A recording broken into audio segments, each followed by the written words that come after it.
नमस्कार, कसे आहात तुम्ही? बरे आहात ना? आज तुम्हाला दाखवते मसूरची आमटी. मसूरची आमटी ते मसूरमध्ये हे शिजताना हिरवी मिरची, टोमॅटो घातलाय.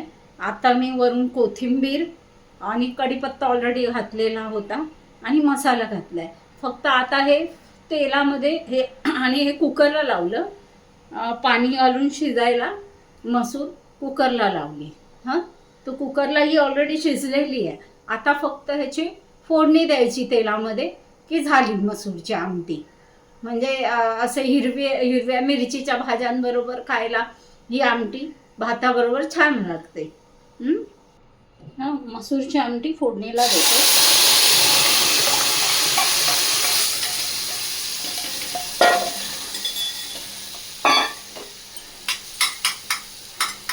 गरम गरम होती, हातावर वाफ आली. थोडंसं गरम पाणी ह्याच्यात घालायचं, म्हणजे जेणेकरून तुम्हाला पातळ हवी असेल तर पातळ करू शकता. मला काही जास्त पातळ नको आहे, तिथल्या तिथे मी केलेली. शिजताना असा टोमॅटो घातला की त्याच्याबरोबर शिजून येतो. थोडंसं आता गरम पाणी घालते त्याच्यामध्ये.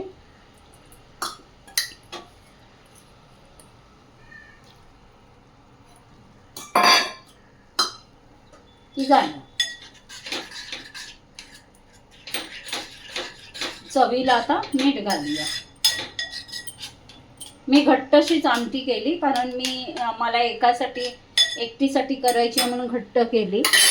जर तू हे बघा, आमटीमध्ये मीठ टाकलंय. अशा प्रकारे तिथल्या तिथे दाट अशी आमटी झाली. एक कड आला, गॅस बंद करून टाकते. चांगला कड येतोय भाजीला. भाजी म्हणजे आमटी जवळजवळ उसळी सारखीच आहे. जरा पातळ केली का आमटी झाली.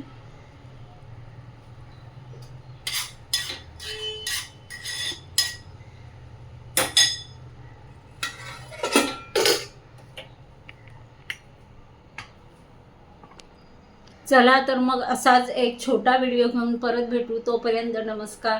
तुम्हाला माझा व्हिडिओ आवडत असेल तर नक्की लाईक करा, सबस्क्राईब करा आणि कमेंटसुद्धा करा. चला तर मग बाय.